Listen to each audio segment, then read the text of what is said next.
Hi guys. As per Kara's request, we are here with chapter 16. Hudson's down there snuggling. Oh, good yawn. Oh, sorry if you can hear him making sounds.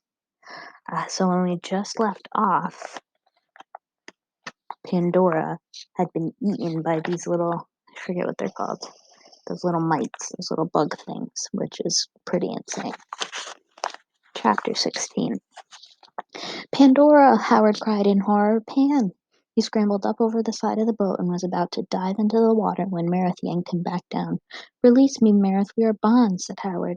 He thrashed about wildly in Marith's grip. She's gone, Howard. You cannot help her, said Marith. But Howard was unable to accept this. He twisted out of Marith's hold and made for the side of the boat again. Marith grabbed him by the arm, spun him around, and with one punch knocked him unconscious. Luxa caught Howard as he flew backward.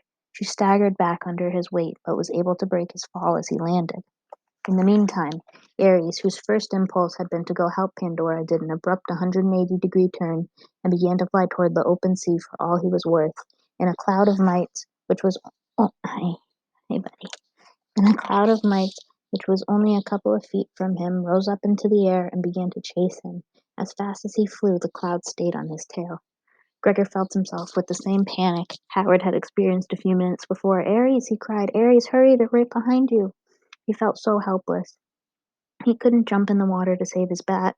It would be pointless, and anyway, Marith would just knock him out too. And even if he could get to Ares, how could he stop a cloud of flesh-eating mites? Think, Gregor, he said to himself. What can you do? The cloud was gaining on Ares now. The black edge was almost touching his tail. They were going to eat him. He was going to be devoured by insects, and his skeleton would fall into the water and... Wait a minute. That was it. Dive, Ares, dive! Dive into the water. At first, Gregor wasn't sure the bat had heard him. Dive, he shrieked.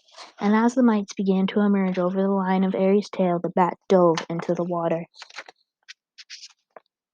Gregor wasn't exactly sure what he thought was going to happen, but it seemed like people sometimes got into water to escape from bugs. Bees and things, anyway. If Ares was in the water, they couldn't get him in. That was as far as his plan went. It was somewhat limited in effectiveness, since, of course, Ares would soon have to come up for air. But it turned out that Gregor had just thought of the right thing after all, because just then the fish, all of the wonderful fish, surfaced and began to feast on the mites. The cloud halted and began to counterattack the fish. When Ares came up for air, the mites had forgotten him and were busy battling the new enemy and potential meal. Flyers, the ropes, Marith ordered, and Aurora and Andromeda grabbed the front loops on the boat and began to drag the vessel through the water. Ares caught up, and with him, carrying the back end, they soon left the island far behind. Marith had them fly for several miles before they allowed him to put the boat back in the water and land to rest. Ares sat in the water, but he did not join them immediately. He dove into the waves again and finally, after about 20 minutes, came in dripping, exhausted, and trembling. The mites, he explained. Some of them latched on and were eating me. I believe I've drowned them all now, though. Are you okay? Gregor said, giving him an awkward pat. Yes, I'm fine, said Ares. I have only some small wounds, not like... The bat stopped himself. They all knew who he meant. Gregor toweled Ares off. Luxa helped him go through the black fur inch by inch and apply medicine to wherever the mites had bitten off pieces of his flesh. While they found many wounds, Ares was right. He had left all the bugs in the water. It was good, Overlander, your idea to dive, said Ares. Yes, it was very clear to know the fish would come after the mites. Well, I hadn't really thought that all the way through, the fish part, admitted Gregor. Sure glad they were there, though. When they had finished treating him, Aurora and Andromeda snuggled up against Ares, and the three bats went off to sleep. Gregor was glad Andromeda was no longer shunning his bat. Maybe she realized that Aurora would choose Ares over her, and she'd end up alone. Whatever the reason, Gregor thought Ares really needed the company right now. Marith had his hands full steering the boat, so Gregor and Luxa did their best to tend to Howard as well. He was still out. They made him a bed, covered him up, and took turns holding cold cloths to his swollen jaw. Do you think we should try to wake him up? Asked Gregor. Luxa shook her head. He has the rest of his life to mourn her. They were all very quiet that day. The bat slept fitfully. Twitchtip stared out at the water. Marith steered. Boots and Temp played little games. The fireflies whispered together on the bow and did not complain. Gregor and Luxa sat side by side watching Boots and Temp. For a long time they were silent.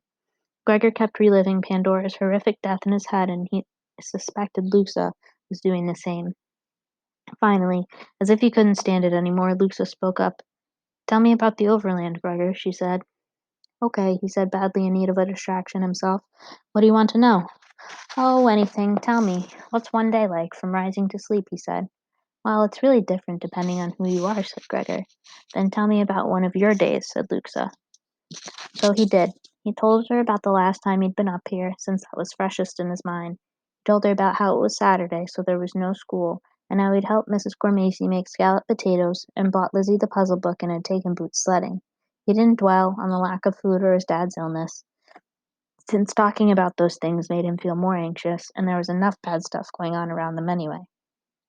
He concentrated on the nicer parts of the day. Luxa would ask a question here or there, usually if he used an unfamiliar word, but mostly she just listened. When he finished, she sat thoughtfully for a few minutes and said, "I wish I could see the snow." "You should come up sometime," Gregor said, and she laughed. "No, really, you should come up for a day, or a few hours at least. It's pretty cool where I live. I mean, it's not a palace or anything, but New York City is something else."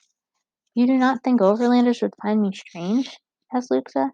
It was a problem. That translucent skin, those violet eyes. "Well, if we put you in long sleeves and a hat and sunglasses," Gregor said, "you won't look any stranger than about half the people who live there." Suddenly he felt almost enthusiastic about the idea. "And we could go out when it's kind of dark, so the sun won't blind you. I mean, even if we just went down the block and got a slice of pizza, that'd be like nothing you've ever seen." They were both happy for a moment, thinking of being in New York, thinking of being somewhere else. Then Luxa sighed and did that thing where she pushed out her crown. "Of course, the council would never permit me to go." "Oh, yeah, and that's the kind of thing that would stop you," said Gregor. She gave him a grin and was about to answer when Howard let out a moan. "Pandora," he said. Howard sat up so quickly he had to grab hold of Temp to steady himself. His eyes darted around and landed on the three bats huddled together. He looked upward as if maybe he had dreamt the whole thing and Pandora was just flying overhead. But she wasn't. "Pandora," he said. His hand touched the bruised jaw and he turned to Marith. "You could not save her, Howard. None of us could," Marith said gently. Gregor could almost see it, the whole weight of Pandora's death coming down on Howard, crushing him. The Underlander dropped his face into his hands and began to sob. It was heartbreaking to watch. Boots went over and patted him on the back of the neck. "Okay, you okay. You okay, baby," she said soothingly. This was what they said to her when she was upset. Her sweetness only seemed to make Howard cry harder. Boots looked over at Gregor. "Gigo, he cry." Gregor knew she wanted him to help, to make it better, but she didn't have a clue what to do. Then something unexpected happened. Luxa stood up, her face paler than usual. She went to her cousin, sat behind him, and put her arms around him. Pressing her forehead into his shoulder, he said, "She will fly with you always. You know this. She will fly with you always." Howard buried his face in her lap. She leaned her cheek against the top of his head, and it was a long time before either of them stopped crying.